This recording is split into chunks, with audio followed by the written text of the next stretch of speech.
Selamat malam pemirsa, Anda menyaksikan Perempuan Bicara, saya Balkis Manisang. Tidak hanya akan sendiri di sini untuk membahas apa yang tadi menjadi paling tidak perhatian Bapak Presiden Republik Indonesia Bapak Joko Widodo, membahas bagaimana seorang ibu memberikan kopi saset begitu ya kepada bayinya yang baru berusia 7 bulan. Ini juga viral di media sosial kita ya, pro kontra tentu terjadi. Saya mau perkenalkan dulu narasumber yang sudah ada di kiri kanan saya. Yang pertama ada Dr. Tan Shot Yen, dokter ahli gizi masyarakat. Selamat malam, Dr. Tan. Selamat malam. Ya, selamat malam. Baik dokter, terima kasih dok. Kita sudah siap mendengarkan analisanya nanti ya. Lalu kemudian ada Uni Irma Caniago, anggota Komisi 9 DPR RI. Uni apa kabar? Alhamdulillah. Terima kasih Uni. Malam. Malam. Dan juga ada Mbak Devi Ramawati, pengamat sosial. Mbak Devi apa kabar? Alhamdulillah, thank you Mbak. Baik. Kita sudah dengar tadi sedikit dari Pak Presiden, tapi kita lihat dulu bagaimana bisa kok kemudian konten ini ya justru menjadi viral begitu, agar mendapat simpati dan bantuan dari netizen. Ini dilakukan oleh ibu tadi karena dianggap dia tidak mampu membeli susu ya sebagai kebutuhan dasar dari sang bayi. Kita lihat. Beredar di media sosial video ibu memberi kopi susu instan ke anaknya yang berusia 7 bulan. Menurut sang ibu, dirinya terpaksa memberi susu kopi instan karena tidak mampu membeli susu formula. Selain itu, kopi susu instan dianggap mengandung susu. Untuk mendapat simpati masyarakat, video sengaja dibuat dan disebarkan ke media sosial. Minimnya pengetahuan dan penyuluhan gizi orang tua dalam memberi makanan minuman menjadi persoalan serius bangsa. Jutaan anak Indonesia yang seharusnya bisa menjadi generasi produktif, justru terancam mengalami kemunduran. Baik, sebelum saya langsung ke meja Perempuan Bicara, saya sapa juga Ibu Kawaidah Alham, Kepala Dinas Pemberdayaan Perempuan dan Perlindungan Anak Goa, Sulawesi Selatan. Selamat malam Ibu Ida. Selamat malam. Baik Ibu Ida, saya langsung penasaran Ibu, setelah viral, Ya. plus Bapak Presiden langsung membuat ini menjadi contoh begitu ya, dari kurang semangatnya atau kurang seriusnya penyuluhan terhadap parenting issues di Indonesia. Bagaimana Ibu Ida kelanjutan dari kasus ibu memberikan kopi saset kepada bayinya? Silakan. Ya, selamat malam pada pemirsa TV One kalian. Kalau di selanjutnya ini karena sekarang penanganannya sudah kami rehabilitasi di Sentra Gauma Baji untuk mendapatkan perlindungan, ya.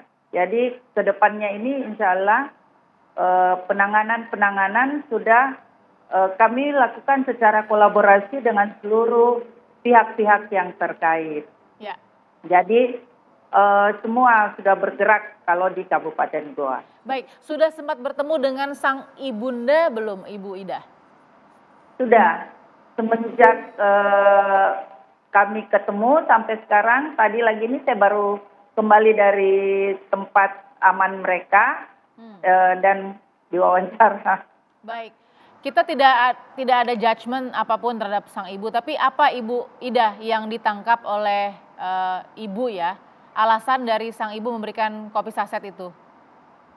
Ya, alasannya hanya untuk konten. Dan supaya katanya followersnya naik dan mendapat biaya dari TikTok itu sendiri, gitu. Karena memang kalau dari segi kemiskinan memang dia memang di bawah garis kemiskinan. Oke, jadi masuk ke dalam masyarakat kurang mampu begitu ya Ibu Ida ya? Ya. Yang ya. Ibu lihat seperti apa Bu? Tidak mampunya dalam arti kata tidak berpenghasilan atau mungkin kurang sandang pangan papannya atau bagaimana Ibu? Semuanya Bu. Sandang pangan tidak punya terlalu banyak ya. Kalau sandang mungkin ada karena pakaiannya. Kalau pangan itu biasa mungkin mereka makannya biasa makan sehari sekali. Kemudian untuk papan mereka nggak punya Bu. Dia hanya kontrak dari satu rumah ke rumah lain. Jadi sebenarnya ibu ini kontraknya ada di Makassar. Lepas kontrak pindah ke Goa. Di Goa ini belum cukup sebulan Bu, terjadilah kasus ini. Jadi gitu. memang tidak mampu untuk membeli susu, Ibu? Iya, karena begini, kenapa kami juga sudah asesmen, ternyata memang dia ini tidak punya pekerjaan tetap ya, dia seorang single parent, dia tidak punya suami. Iya. Kemudian penghasilan itu kalau dipanggil untuk menjaga warung sari laut, itu malam mereka dapat biaya di situ, dapat upah. Upahnya itu hanya 80.000 satu kali jaga. Tapi ini juga tidak setiap malam. Nanti pada saat kurang orang di warung sari laut itu, baru dia dipanggil untuk membantu.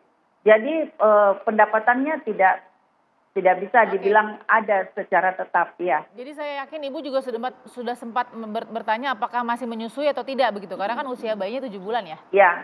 Ya. Dia sudah tidak menyusui. Dia hanya bisa menyusui sampai umur 4 bulan katanya. Karena kan bayinya 7 bulan. Ya. Oke, tapi Ibunda ini mengerti bahwa sebenarnya kopi saset ini tidak baik untuk bayi atau tidak mengerti, Bu? Dia tahu, Bu. Dia katanya tidak memberikan minum. Hanya sebagai konten aja, memberikan minum untuk disoting, tapi tidak masuk kopi itu ke dalam mulutnya si bayi. Oke, jadi ini itu pengakuan dari beliau. Murni hanya untuk konten, itu ya Bu ya, kesimpulan dari KPPPA ya, dari Goa ya. Ya. Baik, terima kasih Ibu Ida. Saya langsung ingin menuju ke Dokter Tan. Dokter Tan melihat ini begitu ya, ini kan bisa jadi karena viral, orang bisa salah tangkap juga, dan apa sih sebenarnya impactnya tentang kopi saset ini kepada bayi? Silakan. Iya, tadi sudah dikatakan bahwa ibunya sendiri sadar bahwa ini nggak mungkin diberikan kepada bayi. Tapi kalau kita perpanjang ya, di masyarakat sendiri itu sebetulnya bukan cuma kopi saset aja. Masih berlaku kopi itu katanya mencegah kejang. Nah bahkan sempat viral juga ada nenek dari salah satu kita punya artis sengaja ngasih kopi hitam sama cucunya. Supaya katanya nggak kejang, jaga-jaga. Nah ini adalah suatu hal yang membuat saya juga cukup prihatin karena biar bagaimanapun juga Indonesia di 2023 kita sudah merdeka hampir 28 tahun. Kok yang kayak gini-gini mitos-mitos segala macam masih berkembang. Jadi sudah saatnya memang yang disebut dengan pendidikan kesehatan, ilmu gizi itu sudah dimulai dari masa-masa kita tumbuh ya, masa kita berkembang sejak anak sekolah. Jadi ini adalah suatu hal yang merupakan suatu tamparan. Jadi yang kayak begini bakal muncul banyak nih, cuman baru satu bisul aja. Nanti lain kali ada bayi dikasih es batu gitu ya misalnya. Yang kemarin ini kan ada bayi meninggal karena dicokokin jamu sama neneknya atau sama siapa lah, nakes, bukan nakes, jadi ada kayak dukun lah bangsa kayak begitu. Jadi ini adalah suatu hal yang membuat kita jadi betul-betul sedih ya. Kok di Indonesia yang udah hampir 78 tahun merdeka ini masih bisa terjadi, ada apa? Oke, PR yang digarisbawahi kan penyuluhan kita nih, perhatikan parenting dan segala macam. Apalagi kan banyak isu stunting. Uni yang dilihat dari apa yang disampaikan Pak Jokowi, kenapa mengambil kasus ini juga sebagai peringatan, apa yang Uni lihat? Iya, sekarang kan pemerintah sedang menggalakkan untuk bisa melakukan penurunan stunting. Ya. Semua kementerian mendapatkan anggaran untuk melakukan penurunan stunting. Ya. Tapi mohon maaf sampai hari ini saya nggak ngelihat dari semua kementerian itu bentuk wujud bentuk wujudnya gitu ya. Penambahan gizi untuk balita, ibu hamil itu saya belum lihat gitu ya, belum lihat. Baru ada di Komisi 9 melalui mitra kerja kita, Kementerian Kesehatan, biskuit. Tapi mohon maaf juga pada saat saya kembali ke DPR di Komisi 9, ternyata biskuit yang dulu di periode 2014-2019 itu yang betul-betul gizinya bagus ya, kemudian kualitasnya juga bagus. Tiba-tiba begitu saya masuk lagi itu biskuitnya berjamur. Kemudian rasanya juga nggak karu-karuan gitu kan. Kemudian juga kualitasnya juga buruk gitu. Wajar aja kalau kemudian Pak Jokowi bilang stop itu biskuit. Nah tapi kan kita nggak bisa stop sampai di situ saja. Makanan pendamping itu juga harus tetap diberikan kepada ibu hamil yang tidak mampu yang tidak mampu ke posyandu. Tapi kan distribusinya juga harus jelas. Jangan kemudian malah nanti jadi bancakan gitu.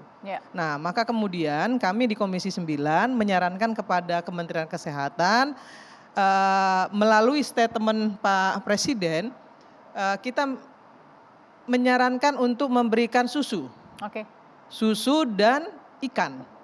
Ya, nanti saya juga mau tanya dengan Dokter Tan, apakah ikan makarel yang Sarden akan ya, bukan sarden, ikan makarel Ya. yang akan diproduksi oleh Kementerian Kesehatan misalnya, itu bisa gitu ya, bisa baik untuk kecukupan gizinya bagi pencegahan stunting lah ya, sebagai makanan pendamping loh ya, bukan makanan utama. Nah, Baik. ini juga kita sedang mencoba untuk mencari tahu apakah ikan makarel itu bisa.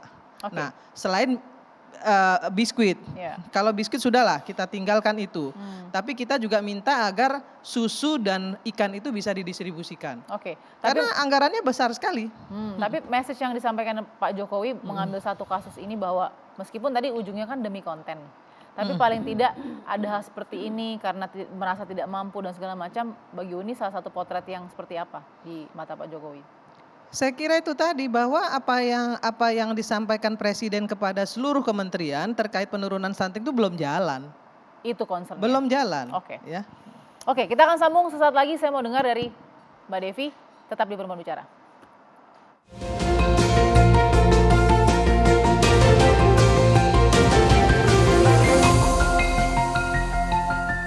Terima kasih Anda kembali menyaksikan Perempuan Bicara. Ini yang harus kita cermati demi konten bayi 7 bulan minum kopi susu. Saya langsung mau mendengar bagaimana Mbak Devi sebagai pengamat sosial mengamati ini. Silakan. Ya, memang media sosial itu menjadi ruang ketika orang-orang yang kemudian masuk ke sana itu tidak memahami etika dan budaya yang ada di sana. Problemnya di situ. Kalau mereka paham etikanya, mereka tahu budayanya, tidak akan terjadi. Tapi kita tidak sendirian. Ya. Bahkan di Amerika Serikat, di banyak negara data menunjukkan eksploitasi terhadap kelompok rentan, yaitu siapa? Anak, orang tua, lalu kemudian mohon maaf teman-teman yang punya preferensi seksual tertentu dan sebagainya, itu memang cenderung menjadi korban atau subjek eksploitasi tersebut. Nah, Ya. kesadaran ini yang menjadi penting. Dalam jangka pendek memang ada penegakan hukum yang artinya untuk menjadi pelajaran semua orang. Tapi memang jangka panjangnya adalah harus ada edukasi. Karena ini ternyata tidak ada hubungannya sekali lagi dengan tingkat pendidikan ataupun pendapatan. Karena pelakunya siapa saja. Baik karena memang kesadaran yang rendah. Ya. Kalau misalnya dia dari kalangan menengah ke bawah, dengan mudah kita mengatakan karena ada kebutuhan. Tapi pelakunya tidak semuanya karena kebutuhan. Nah, ini yang menjadi PR kita semua. Yang harusnya adalah memang ini butuh waktu. Karena terus terang apalagi dengan kita tahu tahun ini dikabarkan diprediksi ekonomi dunia akan semakin sulit. Sedangkan kemudian media online memberikan sebuah panggung baru untuk siapapun bisa berpenghasilan dengan mudah dan cepat. Nah, godaan ini memang menjadi kuat gitu. Nah, apalagi ditambah tadi yang disampaikan para ibu bahwa kesadaran tentang anak itu rendah. Plus kedua, di Indonesia sebagian masih melihat anak itu aset, properti, benda. Bukan manusia yang memang harus dimanusiakan. Makanya tidak heran kalau minggu lalu kita membicarakan soal pernikahan dini. Karena lagi-lagi pernikahan itu dianggap jalan keluar membebaskan keluarga dari beban ekonomi. Lagi-lagi apa? Cara pandangnya bahwa anak bukanlah manusia yang memang harus kita rawat, kita tumbuh kembangkan. Jadi kalaupun ini terjadi bukan hanya persoalan godaan kontennya. Tapi tepat yang disampaikan oleh para ibu. Memang pemahaman bahwa anak ini harus dirawat dengan baik nyaris tidak ada untuk sekelompok masyarakat tertentu yang dalam hal ini data-data bahkan sampai 2021 sekali lagi gak ada urusannya dengan pendidikan. Karena bicara soal gizi bahkan menarik, orang-orang dengan pendidikan tinggi saja gizinya rendah. Ini ada satu studi yang dilakukan di sebuah kampus, anak-anak dari non-health sciences itu ternyata setelah diukur gizinya jauh lebih rendah daripada anak-anak sciences. Karena memang masalah pengetahuan dan kepedulian terhadap gizi itu juga masih sangat rendah. Karena lebih peduli pada tampilan luar. Skincare gitu ya. Padahal untuk wajah yang indah itu ada perlu tubuh yang sehat. Nah, ini kenapa memang pesona sosial media yang mengedepankan tampilan fisik membuat orang abai pada prinsip dasar agar kita bisa tampil lebih baik. Oke, satu, Mbak, mungkin dokter mau masuk ya, tapi saya mau kasih pertanyaan dulu. Satu, berarti kesadarannya yang di tingkat krisis, kesadaran bersosial media. Ya, karena kan 2020 kita mendadak digital. Belum pernah ada bimbel hidup di dunia digital gitu ya. Semua orang merasa bahwa ini adalah kehidupan yang bebas, liar dan sebagainya. Karena penelitian sudah menunjukkan gini, karena ini bentuknya kecil, orang sering lupa namanya saja sudah media sosial. Anda bukan berhubungan dengan hanya layar ini, Anda tersambung dengan jutaan miliar orang. Ini studi-studi yang sudah dilakukan. Nah ini yang membuat kemudian bias ini atau kelemahan manusia itu lemah sekali. Yang membuat mereka akhirnya tidak sadar apa yang mereka lakukan itu impactnya, dampaknya bukan hanya untuk mereka tapi juga masyarakat yang menonton. Silakan dokter juga silakan. Saya ingin menambahkan sedikit saja bahwa hari ini media sosial itu justru dijadikan tempat untuk mendapatkan popularitas dan uang di era digital ya. Jadi bagaimana bisa mendapatkan uang secara mudah dengan positif, secara positif atau negatif. Ya secara negatif ya tadi buat konten-konten yang viral, yang nabrakkan diri ke mobil dan lain sebagainya. Dan untuk yang positif ya tentu yang memiliki nilai-nilai edukasi. Tapi kan yang nilai-nilai yang memiliki edukasi itu jauh lebih sedikit penontonnya daripada yang negatif tadi. Nah ini jadi masalah. Maka kemudian pemerintah harus juga memperhatikan hal-hal seperti ini. Menkominfo juga harus segera turun tangan. Hal-hal yang negatif dan akan menjadi masalah ya di masyarakat harusnya di stop. Harusnya di stop. Harusnya stop. Tapi biasanya stop 1 tuh timbul lagi, stop 2 timbul 3. Ya mau tidak mau memang itu harus dilakukan karena memang publik kita ini kan masih tingkat kesadarannya masih rendah.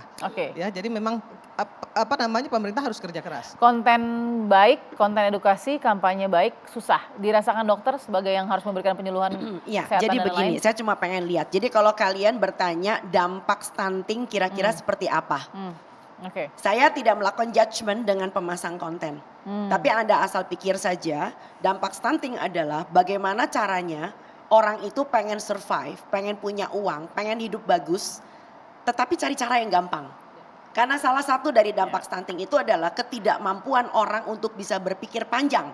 Apalagi prefrontal cortexnya belum nyambung. Tadi aku jamin tuh dia pasti masih di bawah 30 tahun umurnya. Jadi belum ada kemampuan untuk berpikir baik buruk benar dan salah. Jadi Anda bisa bayangkan kita bakal repot di meja ini setiap minggu ngurusin yang kayak begini. Kalau semakin banyak orang yang maaf ya pakai bahasa agak kasar ya. Kok gitu gampang banget sih lu cari duit? Kayak gitu ya, karena apa? Ya contohnya udah ada, dia pikir jadi YouTuber kan duitnya bermiliar-miliar, jadi TikToker kan duitnya juga banyak. Dia mau niru lah pakai cara itu, karena apa? Karena dia sebagai orang tidak punya edukasi, nggak punya literasi juga, nggak punya. Jadi orang kepikirnya cekak tuh loh, jangka pendek aja. Yang penting gue dapat duit hari ini, kumaha yang kayak wae nanti besoknya.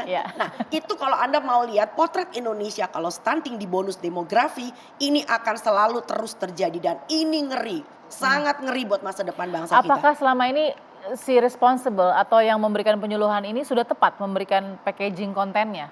Sebentar. Bicara tentang penyuluhan itu kan kita bicara tentang perubahan perilaku ya. Kita mengharapkan ada orang yang tadinya cuma hidup pengen praktis, udah deh sekarang mulai masak di rumah, memperhatikan suami, lalu kemudian anaknya disusuin 6 bulan eksklusif, insya Allah sampai 2 tahun lebih. Sebentar. Karena hidup itu tidak cuma seperti konten yang kita lihat kalau kita lagi ngapalin bagaimana cara mengedukasi masyarakat. Jadi mereka harus bisa melihat bahwa untung ruginya dari mana, kalau saya nggak kerja gimana caranya gue netain, lalu kemudian dan sebagainya. Jadi sekali lagi kita kalau cuap-cuap doang bikin sosialisasi, bikin pamflet, bikin stiker, bikin goodie bag, it doesn't work. So ada yang perlu lebih daripada itu. Yang lebih daripada itu antara lain nomor 1 tentu saja bagaimana kita membimbing orang dalam tahap perubahan perilakunya yang berbeda. Sebab orang kalau belum ngeh jadi ngeh itu gampang. Tapi setelah ngeh dia lalu kemudian bertindak itu cerita lain.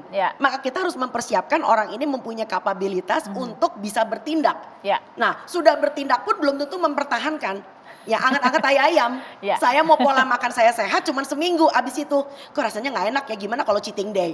Nah setelah mempertahankan pun ada fase kumat. Nah ini dia. Jadi sekali lagi untuk bisa merubah perilaku masyarakat itu memang butuh binaan-binaan dari orangnya sendiri yang melakukan. Tadi penyuluhan bukan cuma sekedar kayak cuman coa doang tapi direkam. Sampai ke titik konsistensi implementasinya. Itu yang dikejar. Setuju, dan dalam hal itu juga banyak sekali kontributor yang bermain. Kita punya yang disebut dengan kekuatan kolaborasi pentahelix. Pentahelix itu siapa? Masyarakat itu sendiri sebagai pemain. Dan yang kedua tentu saja pemerintah sebagai wasit. Sekarang Anda bisa bayangkan begitu banyak makanan kemasan di Indonesia sampai Pak Jokowi juga jengkel sendiri. Ya siapa suruh karena nggak diatur itu makanan kemasan buat siapa peruntukannya. Ya. Sampai bayi pun dikasih makanan ultra proses. Betul apa enggak? Betul. Dan yang kedua setelah pemerintah jadi wasit, yang ketiga tentu saja akademisi. Nah, Oke. sejauh mana akademisi juga tidak menjadi endorser. Ini serem ya, akademisi banyak sekali menjadi endorser, nyuwun sewu, Iya. gitu loh ya. Lalu dokter-dokter juga loh. Iya, baik. Bukan saya ngomong loh, Bu Irma yang ngomong loh ya. Ini Oke. pakai mic ya nanti. Oke, siap. Nah, lalu kemudian setelah menjadi endorser, Iya. ya akademisinya juga penelitiannya berat sebelah Iya. karena didanai oleh kepentingan tertentu. Iya. Nah, potensi yang keempat adalah kayak kita nih media nih. Apakah media juga iklannya lebih banyak produk-produk kemasan Ya. dibandingkan dengan iklan layanan masyarakat? Ya. Dan yang terakhir yang kelima, pelaku usaha itu sendiri. Dia punya niat baik nggak? Nah itu penting ya, jadi kita mengharapkan niat baik dari pelaku usaha kan walau dijawab ya. Oke, Gitu baik lah. ini hulu ke hilir sudah dijelaskan oleh Dokter Tan, tapi saya mau lebih jauh lagi. Saya juga ingin bertanya mungkin setelah jeda ya, Ibu Ida, saya yakin pasti KPPPA dari Goa Sulsel sudah berusaha yang terbaik untuk melakukan penceluhan. Tapi kalau saya bisa tanya jujur-jujuran Ibu, apa yang masih sulit Ibu? Ya, apa yang masih kurang atau yang dibutuhkan oleh tentu Dinas Pemberdayaan Perempuan dan Perlindungan Anak di Goa yang tidak bisa menjadi perpanjangan tangan sejauh ini karena kekurangan ini dan itu. Mohon dijawab ya Bu sesaat lagi, tetap di Perempuan Bicara.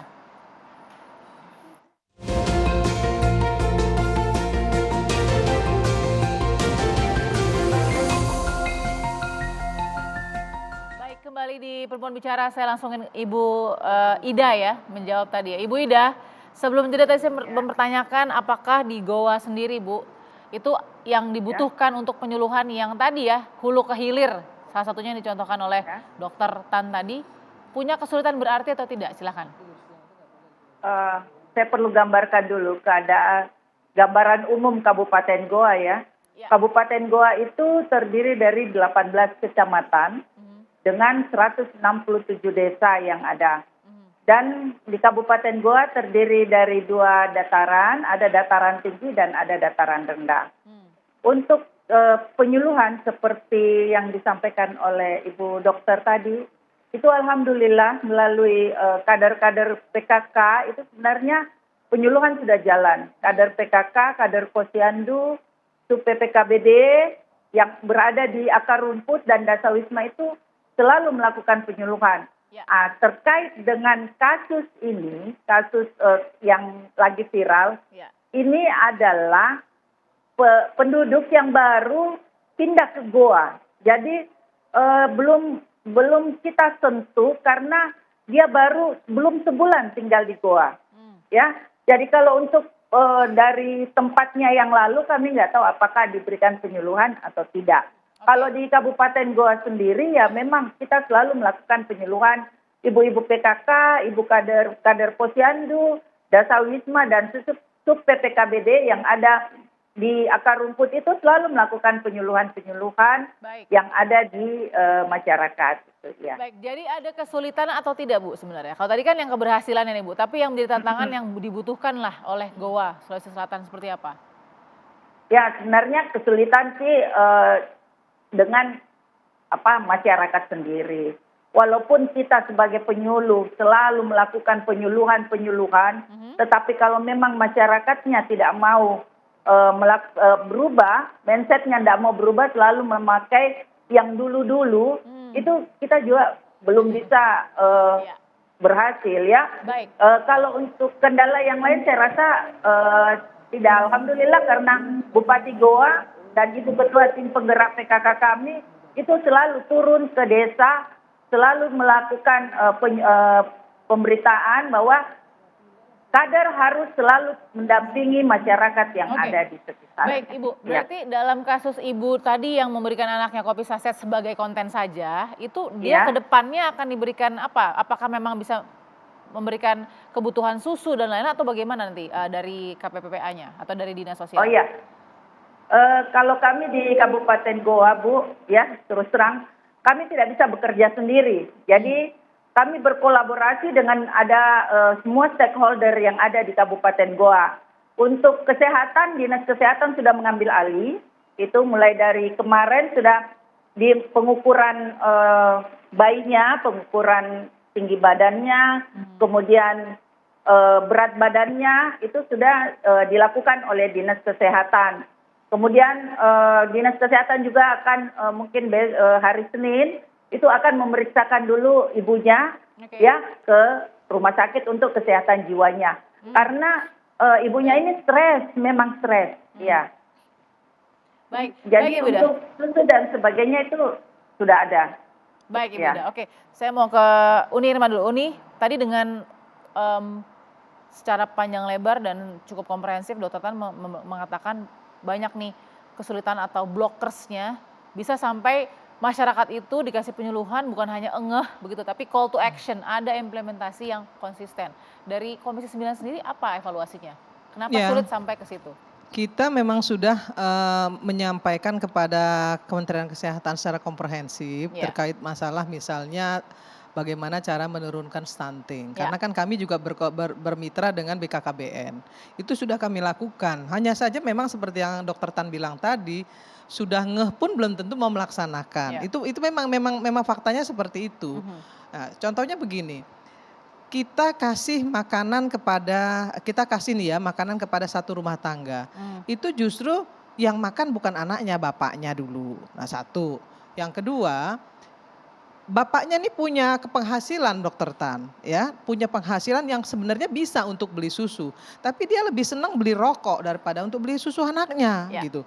Kemudian dia ada lagi satu lagi yang seperti Dokter Tan tadi bilang juga, pemahaman bahwa susu kaleng itu yang Indomilk gitu ya, yang itu kan sebenarnya krim susu bukan susu. Tapi banyak di daerah-daerah yang masih belum bisa dicapai gitu ya, penyuluhan secara komprehensif tadi, itu masih menggunakan itu untuk minum susu bayinya. Kebutuhan susu Bahkan ya? ada lagi, nah saya mau tanya juga sama Dokter Tan nih, Silakan, Dokter. air tajin. Air Iya. tajin Dokter Tan tahu ya, yang air tajin itu pun dianggap bisa menggantikan susu. Nah, itu seperti itu. Nah, ini kan juga banyak juga di daerah yang melakukan itu. Ya. Nah, kalau nggak ada uang, ya udah akhirnya ya teh manis yang masuk ke dalam perut. itu Oke. juga sampai hari ini masih menjadi masalah. Nah, jalan keluarnya seperti yang untuk yang di Goa, saya Ibu sih Ida tadi ya. ya yang di Goa, saya ingin menyampaikan bahwa pemerintah daerah atau Pemda Goa harus bertanggung jawab. Ini harus dibicarakan dengan Kementerian Sosial atau Dinas Sosial setempat. Dinas Sosial harus bisa bantu. Nggak boleh nggak bantu karena dananya ada. Ya kan, kalau nggak kita audit nanti tuh Dinas Sosialnya. Kementerian Sosialnya kita audit dong. Ya kan, kalau Ya. begitu aja nggak bisa diselesaikan. Oke. Terima kasih. Baik. Dokter Tan silakan. Iya, menyambung bicara tentang produk ya. Nah, ini Iya. bicara tentang produk. Produk itu rentan mempunyai kasta. Nah, sekarang pertanyaannya kenapa di kampung, di desa yang penghasilannya rendah sampai krim kental manis dijadikan susu anak, susu bayi. Karena mereka cuma taunya yang penting anaknya minum susu. Nah, itu sebabnya kenapa kita selalu mengandaikan bahwa dengan dana yang ada dari manapun ya, dana operasional posyandu kayak apapun, sebutlah dari mana saya nggak ngerti kayak begituan. Maka kita harus membuat supaya posyandu itu mampu memberikan contoh tentang apa yang tersedia secara lokal. Jadi seperti yang ada di Sumatera Barat misalnya lebih banyak telur dan ayam. Sementara di daerah NTT kan lebih banyak ikan, daerah Brebes, Pekalongan ikan. Nah, itu yang harus kita kejar. Bagaimana penghasilan lokal itu akhirnya juga muter menjadi yang disebut sebagai circular economy. Jadi ada yang disebut dengan pendapatan secara sirkuler gitu ya. Dan yang menjadi problem sekarang adalah, nah ini yang paling penting nih. Bagaimana sebagai bangsa kita itu bangga dengan produksi sendiri. Nah yang kejadian adalah bapaknya nelayan. Kemudian hasil tangkapannya dia jual, tujuannya supaya nanti duitnya dapat dipakai buat beli mie instan. Nah ini yang menjadi problem ya. Sedangkan kalau di negara-negara yang literasinya jalan, ya gue nangkep ikan ya gue yang makan dong, perkara dijual ntar kalau masih lebih. Ya gitu kan, jadi bahasanya kan gitu ya kan. Ini kan enggak, karena apa? Karena istrinya butuh pulsa, anaknya senang makan biskuit dan mie instan, lalu buat beli kerupuk. Jadi itulah yang tersedia di rumah tangga. Jadi memang PR kita banyak banget, bukannya nggak bisa, aku pesimis banget. Jadi caranya adalah bukan ngoceh, udah cukup ngocehnya Optimis gitu loh ya. maksudnya optimis ya, Dok? Optimis banget. Tadi saya ngomong apa? Pesimis. Oh maaf, salah. Saya optimis banget, tolong diralat ya. Saya optimis banget bahwa ngocehnya udah selesai, yuk sekarang kita bertindak. Makanya kenapa saya ingin banget setiap posyandu itu sebetulnya bisa memberikan contoh. Nggak usah malu lagi posyandu memberikan pisang barongko. ya yang ada di Sulawesi. Nggak usah malu lagi, Posyandu itu di Jawa Barat memberikan lepet. Ya, itu tuh kan enak, ada kacang merah, itu bikinnya gampang, orang kampung juga bisa. Nah, lalu kemudian di daerah lain lagi barangkali kita memberikan lumpia basah atau otak-otak atau siomay loh. Kita itu kaya banget loh dengan banyak sekali PMT sebetulnya, pemberian makanan tambahan. Maaf dok, saya potong sedikit. Literasi dari para dokter ini sama pembuat kebijakan, sama endorser, itu sudah satu lingkaran belum? Yes, itu pertanyaan yang sangat menarik. Karena di negeri kita sudah terbiasa bahwa kalau kita bicara di meja bundar, semua mempertahankan pendapatnya sendiri-sendiri. Sulit sekali untuk mendengarkan. Itu yang menjadi problem. Jadi memang kita harus sedikit berhenti untuk membuat orang lain bisa bicara. Lalu kemudian yuk saya dengerin dulu ada masalah apa sih. Seperti ngomong tentang stunting. Stunting itu tidak melulu soal makanan loh Balkis. Jadi stunting itu adalah bicara seperti misalnya nih nomor 1. Ibunya nggak ngerti cara netein yang benar ya. Jadi perlekatannya salah. Sehingga ya seperti ibu tadi cuma bisa 4 bulan. 4 bulan lalu kemudian dia ribut cari susu formula.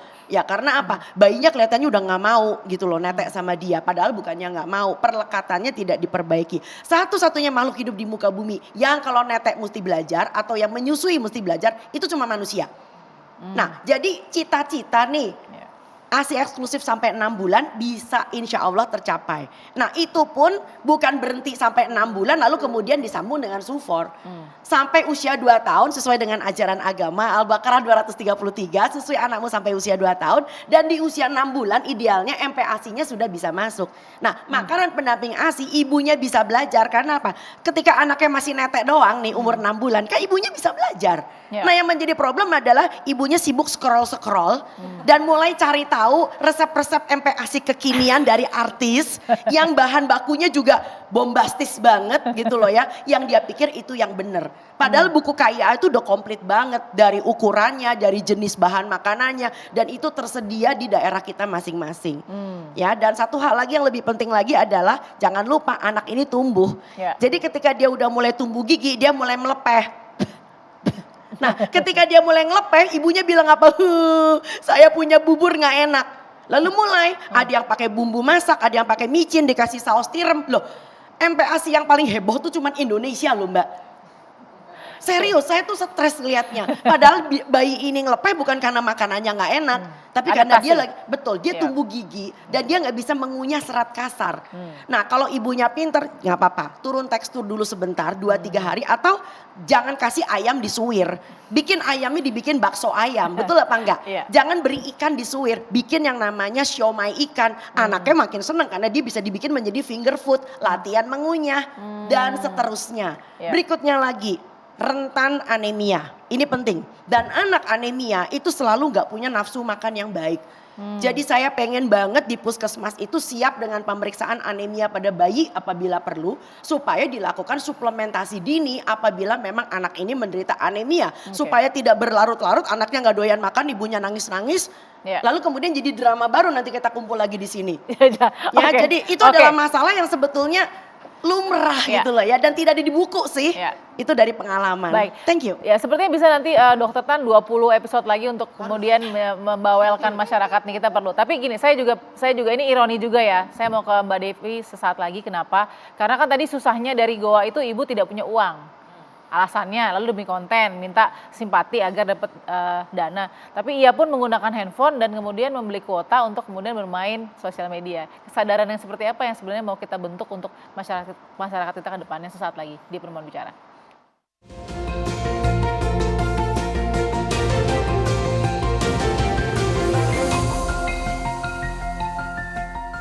Tidak terasa pemirsa sudah sampai di segmen akhir, saya mau kasih kesempatan dulu ke Ibu Ida. Ibu Ida, jadi kalau secara konkret Ibu Ida yang diharapkan dari KPPA untuk mempercepat penyuluhan yang lebih baik dan efektif, efisien terhadap tadi ya gerakan-gerakan anti untuk kesehatan anak dan masyarakat ini lebih baik lagi seperti apa? Di sini diperlukan kolaborasi antara semua stakeholder. Jadi kalau hanya pemberdayaan perempuan saja, atau dinas kesehatan saja yang melakukan penyuluhan untuk bagaimana mencegah stunting dan sebagainya itu terlalu berat. Jadi memang harus kolaborasi. Contoh kasus ini kolaborasi kami di sini atas arahan Bapak Bupati ini semua sudah jalan. Dinas sosial di sini melakukan rehabilitasi sosial. Jadi sementara ini korban ada di tempat di Sentra Gauma Baji. Sentra Gauma Baji ini adalah punyanya Kementerian Sosial yang ada di Kabupaten Goa. Jadi untuk kedepannya diharapkan semua stakeholder bisa untuk melakukan kegiatan-kegiatan. Apalagi yang mempunyai persoalan ini memang di bawah garis kemiskinan. Ya, dia merawat ibu yang bukan tunanetra yang punya penyakit glaukoma sehingga penglihatan sudah tidak ada. Kemudian dia sendiri, si ibu ini mata kanannya sudah tidak melihat juga dan mata kiri sudah mulai agak rabun. Baru dia juga menjaga anaknya. Jadi memang kompleks, dia punya persoalan. Mungkin kita sangat prihatin dengan kondisinya. Mungkin satu-satunya tool untuk menyembuhkan adalah tadi gadget atau gawai. Mbak Devi, kira-kira seperti apa? Ya, 2017 ada ahli yang mengatakan matinya pengetahuan dan kebenaran, karena artinya orang-orang seperti beliau yang kemudian memang ahlinya kemudian kalah suara dengan orang-orang yang memang memiliki kemampuan untuk bisa menampilkan dirinya dengan baik, tapi tidak memiliki ilmu, kemudian menunjukkan perilaku-perilaku yang sangat salah. Terkait dengan gizi sebenarnya jauh sebelum ada sosial media, secara sosial memang ada cara pandang yang memang perlu diperbaiki. Misalnya cara pandang bahwa ayah itu adalah yang paling utama. Makanya kalau ada makanan daging itu untuk ayah, giliran anak tuh cuman kaki-kakinya atau sayap-sayapnya misalnya. Lalu belum lagi dulu ketika ada pemerintah punya program biskuit yang menarik. Ini yang memang tidak difahami oleh banyak ahli, tapi ketika ada di lapangan misalnya gini, oh biskuitnya justru diberikan pada tamu. Kenapa? Tadi yang disampaikan oleh beliau, memang ada cara pandang makanan-makanan tertentu itu wajibnya diberikan untuk menghormati tamu. Jadi kalau makanan yang sebenarnya pemerintah sudah berupaya gimana caranya biar mudah, terus juga awet, gak cepat basi, tapi ternyata ada pengaruh-pengaruh sosial yang juga menilai bahwa oh ini bukan buat saya, ini bagusnya buat orang lain. Nah jadi memang tepat sekali yang disampaikan oleh beliau dari Goa bahwa memang perlu kerjasama. Jadi ahli gizi, ahli sosial semua perlu turun karena memang tadi sekali lagi bukan hanya masalah pendidikannya, tapi karena kita perlu bersyukur. 2007 angka stunting 36,8%, alhamdulillah 2021 24,4%. Artinya sebenarnya sudah menurun. Jadi kalau ada suara-suara seperti ini, justru berharap dengan suara-suara beliau yang lantang, ini angkanya turunnya makin cepat gitu loh. Amin, jadi ini jangan diartikan sebagai sebuah tindakan ofensif, karena alhamdulillah prestasi kita sebenarnya cukup bagus. Nah artinya ayo sama-sama media rajin-rajin, jangan hanya karena ada momentum-momentum tindakan ekstrim baru kemudian diangkat dan tergulung oleh berita-berita lain, karena ini masalah yang jauh lebih penting. Karena seperti kata Pak Menkes, sederhana, kenapa stunting kita peduli? Jangan sampai anak kita bodoh, karena tidak ada satupun ibu yang ingin anaknya bodoh. Oke, baik. Saya beri kesempatan ke Dokter Tan dulu sebelum ke Uni, silakan. Ya, jadi kita harus bisa memperhatikan yang disebut dengan gebrakan jangka panjang dan jangka pendek. Nah, kita harus mempersiapkan jangka panjang nih. Jangka panjang yang aku lihat justru sekarang materi pendidikan tentang nutrisi gizi sudah harus masuk sejak di usia SD. Sehingga di SD anak udah ngeh nih, oh makanan yang tiap hari mesti saya makan, makanan yang sekali-kali atau nggak dimakan lebih baik. Bahkan nanti anak ini bisa negur bapaknya, Pak, kok makan kayak begitu sih? Kan di sekolah saya diajarin, Bapak nggak boleh makan kayak gitu. Bener juga ya, anak gue lebih pinter gitu kan. Ya, nah jadi jangka panjang pun harus kita persiapkan si bocah-bocah ini supaya menjadi suatu perilaku kebiasaan. Jangan cuma jangka pendeknya doang sebagai crash program. Orang kita kan terkenal dikit-dikit kaget-kagetan kan. Gitu. Kalau ada apa-apa baru menjadi suatu isu. Kalau enggak ya baru udah. Pemadam kebakaran ya. Betul, ilmu kaget. Uni, apa kamu ada panja gizi stunting nanti next selanjutnya? Iya, panja untuk makanan yang mengandung gula berlebih itu juga kita kan bikin itu yang pertama. Tapi yang lebih penting menurut saya adalah stimulus yang diberikan oleh pemerintah itu harus tepat sasaran. Betul. Ya. Karena selama ini stimulus atau subsidi-subsidi yang diberikan pemerintah itu nggak tepat sasaran. Orang-orang yang harusnya terima itu malah nggak terima. Yang terima justru sanak familinya, kepala desa, lurah, camat, semua itu yang terima. Ya, justru orang-orang yang harusnya terima itu nggak terima. Itu yang menjadi salah satu sebab itu tadi. Yang akhirnya dia cari makan dari konten, kan seperti itu. Padahal harusnya dia tahu bahwa apa yang dia lakukan itu merusak bukan saja merusak anaknya tapi juga ikut merusak bangsa ini gitu. Baik. Itu kan dia harus tahu. Nah, ini yang harus menjadi perhatian pemerintah. Baik. Ya bahwa semua Stakeholders. stimulus atau semua subsidi yang diberikan itu harus tepat sasaran. Terima kasih Uni Irma Caniago, anggota Komisi 9 DPR RI, Mbak Devi Irmawati, pengamat sosial kita. Terima kasih Ibu Kawaida Alham, Kepala Dinas Pemberdayaan Perempuan dan Perlindungan Anak Goa Sulsel. Terima kasih Ibu, dan tentu Dr. Tan Shot Yan, dokter ahli gizi masyarakat. Terima kasih. Jangan bosan-bosan untuk datang memberikan edukasi kesehatan. PR kita masih panjang soal kesehatan terhadap masyarakat. Kita akan ketemu lagi dengan topik yang lebih menarik minggu depan di Jumat malam Perempuan Bicara. Sampai jumpa.